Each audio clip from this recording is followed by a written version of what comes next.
ایک اچھے business man ہیں، حالات بگڑ گئے، چیزیں قابو میں نہیں آ رہی.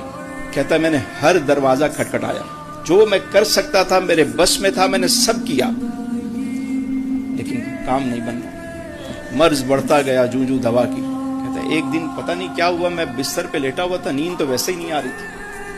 بس اچانک میرے ذہن میں یہ بات آئی کہ یار سب طرف تو میں دیکھ چکا ہوں، جو میرا مالک ہے میں نے اس سے ابھی تک بات نہیں کی، اور بات کی بھی ہے تو بے توجہی میں کی. کہتا ہے بس پتہ نہیں یہ خیال آنا تھا کہ میری آنکھیں نم ہونا شروع ہو گئی اور پھر ہچکی بندھنا شروع ہو گئی. لیکن دعا کے قبولیت کے وقت نہ ہچکی بندھی ہوئی ہونی چاہیے. وہ جو خاص لمحہ ہوتا ہے جب بندہ بالکل اپنی بے بسی لاچاری ظاہر کر رہا ہوتا ہے، بے خود ہو جاتا ہے. کہتا ہے جب میری ہچکی بڑھنے لگی تو میں بستر سے ہٹ گیا کہ بیوی میرے ساتھ سو رہی ہے، ایسا نہ ہو کہ وہ بیدار ہو جائے. میں اٹھ کے باہر نکل گیا، وضو کیا اور سجدہ ریز ہو گیا، اور بس دھاڑے مار مار کے میں روتا رہا، کمرہ بند کر کے روتا رہا. فجر کی اذان ہوئی، میں نے نماز پڑھی اور وہی مصلی پہ سو گیا. کہتے جب میں اٹھا نا تو وہ جو انزائٹی، ڈپریشن اور پتہ نہیں میرا سر اتنا منو ٹن وزنی تھا، مجھے لگتا تھا کہ کوئی کوکر ہے جو پھٹنے والا ہے.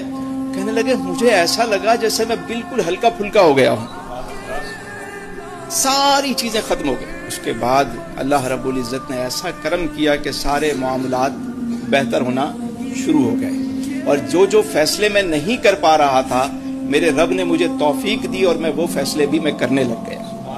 میرے معاملات سیدھے ہوتے چلے گئے. رات کو بندہ اٹھے نا کبھی اپنی فریاد لے کر، یقین کر، اور اپنے رب کے آگے سجدہ ریز ہو جائے، پورا وجود جب آپ کا دعا بنتا ہے، ایک ایک انگ جب بول رہا ہوتا ہے، اور پورے یقین کے ساتھ جب دعا ہو رہی ہوتی کہ وہ سننے والا دیکھنے والا.